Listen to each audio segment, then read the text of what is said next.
मनीषा किचनमध्ये तुमचं खूप खूप स्वागत आहे।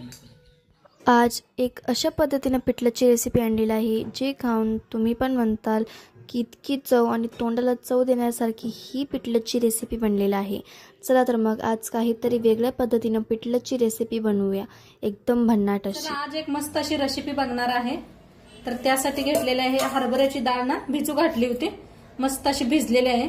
छान अशी हरभऱ्याची डाळ भिजलेली आहे। मी थोड्याशा गरम पाण्यामध्ये नाही भिजू घातली होती, तर छान अशी भिजलेली आहे बघा। आता ह्याला नाही स्वच्छ धुवून घेऊया आपण।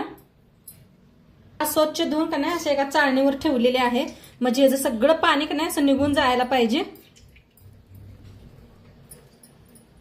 पाणी अजिबात वापरायचं नाही आपल्याला, तर त्यापायी डाळ अशी ठेवूया। पाणी निघूस तर बघा इथं घेतलेलं आहे हिरव्या मिरच्या घेतल्या, त्या लसूण घेतलाय देशी लसूण आणि थोडंसं अद्रक घेतलेलं आहे। आता एक खलबत्ता घेतलाय, त्याच्यात लसूण अद्रक आणि थोडंसं जिरं चेचून घ्यायचंय। थोडंसं अर्धा चमचा जिरं घेतलेलं आहे, बारीक कुटून घेऊया। चेचून घेतलेलं आहे, काढून घेऊया। एका प्लेटात काढून घेते।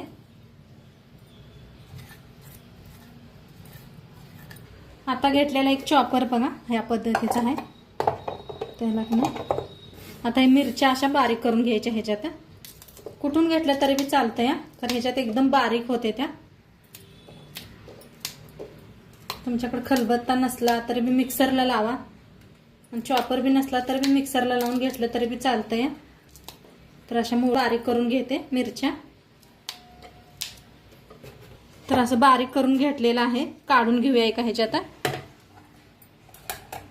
बघा किती बारीक होते मस्त पहा।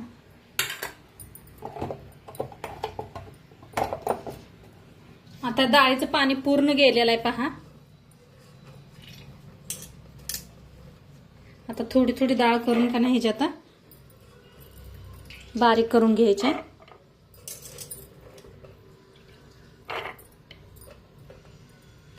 पाणी सगळं काढूनच घ्या।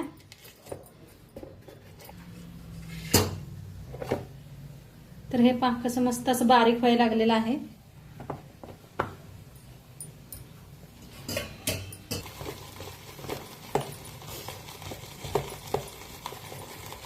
बारीक करून घेतलं पहा, हे ते एवढं घेतलंय, हे एवढं काढून घेतलं, हे असं बारीक केलेलं आहे। तुम्ही बहीण नसलं तर ना मिक्सरला लावू शकताय। कढाई ठेवलेली आहे, कढाई चांगली गरम झाली, तेल ओतून घेऊया। चांगलं गरम करून घ्यायचं। चांगलं गरम झाले त्याच्यात टाकूया मोहरी। मोहरी अशी चांगली तडतडायला पाहिजे। मोहरी चांगली तडतडायला त्याच्यात टाकूया जिरं,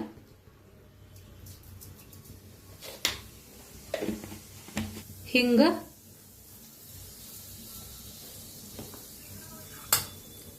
आता लसूण चेचून घेतला होता ते लसूण आणि जिरं,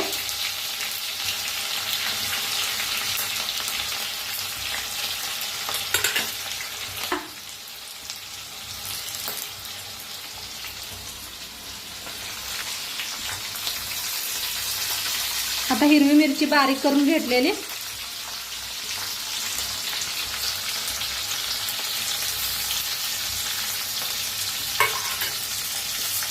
भाजूया।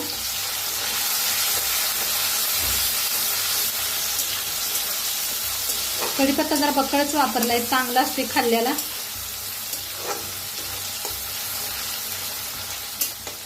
चांगलं भाजून घ्यायचं।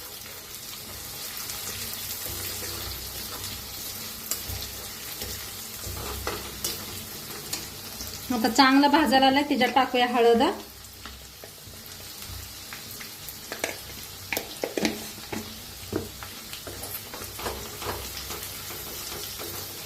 हळदीला बी चांगलं भाजा। आता आपण जी डाळ बारीक करून घेतल्या का नाही ती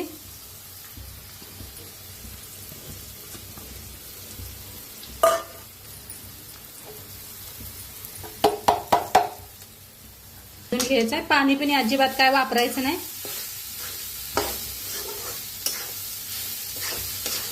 जेवढं होत शकेल तेलात छान असं भाजून घ्यायचं।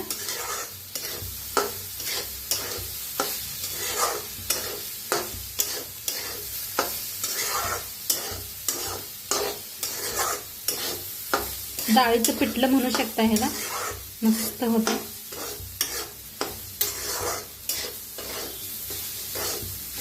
प्रमाणे मीठ टाकूया.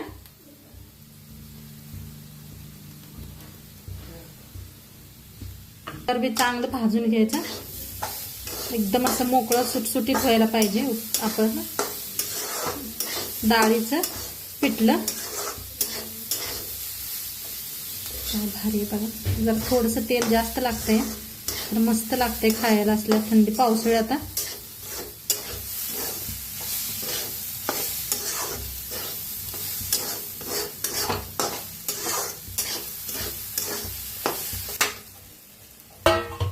छान असं मोकळं मोकळं तर भाजायला आले पहा. हे पहा. आता मीठ हे टाकले. झाकून वाफ देऊया. गॅस एकदम बारीक ठेवा.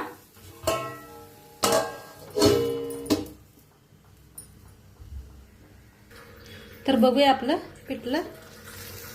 हा काय भारीच पहा. आता एकदम मिक्स करूया.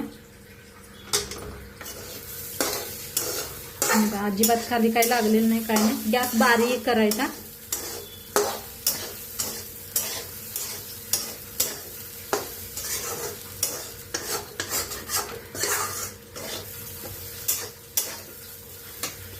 वरण कोथिंबीर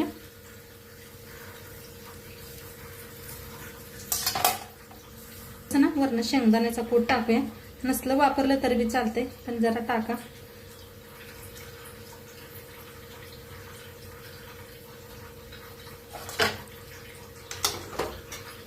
मिक्स करूया. कोथिंबीर शेंगदाण्याचा कूट टाकलाय.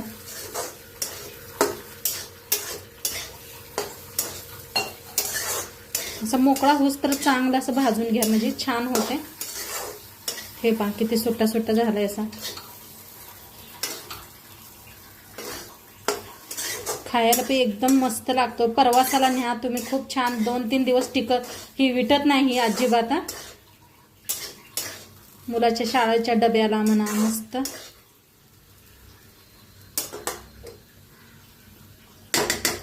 आणि थोड्या वेळ झाकूया. शेंगदाण्याचा कूट हे टाकला. गॅस एकदम बारीक ठेवा. तर बघूया झालेला आहे, शिजलेला आहे. एकदम जवळ दाखवले. मस्त झाला. कलर भी खूप भारी आलाय पहा.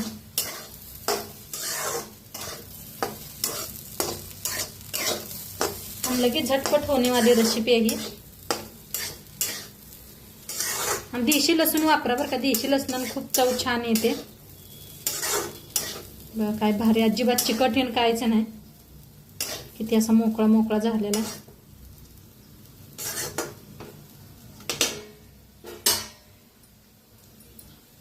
कोथिंबीर मस्त असा रेडी झालेला आहे. डाळीचं आपलं पिठलं भारी झालेलं आहे मस्त. ही भाकरी बरोबर खावा, चपाती बरोबर खावा, मस्तच लागतं. यासाठी बी एकदम उत्तम आहे रेसिपी. तर आजची रेसिपी कशी वाटली नक्की सांगा. चॅनलवर नवीन असाल तर चॅनलला सबस्क्राईब करा. उद्या भेटूया अशाच नवीन नवीन रेसिपी सोबत. तोंडपत्र खात राहावा, मस्त राहावा. आणि शेवटपत्र व्हिडिओ बघितल्या पाहिजे. तुमचं सर्वांचं मनापासून धन्यवाद. बाय.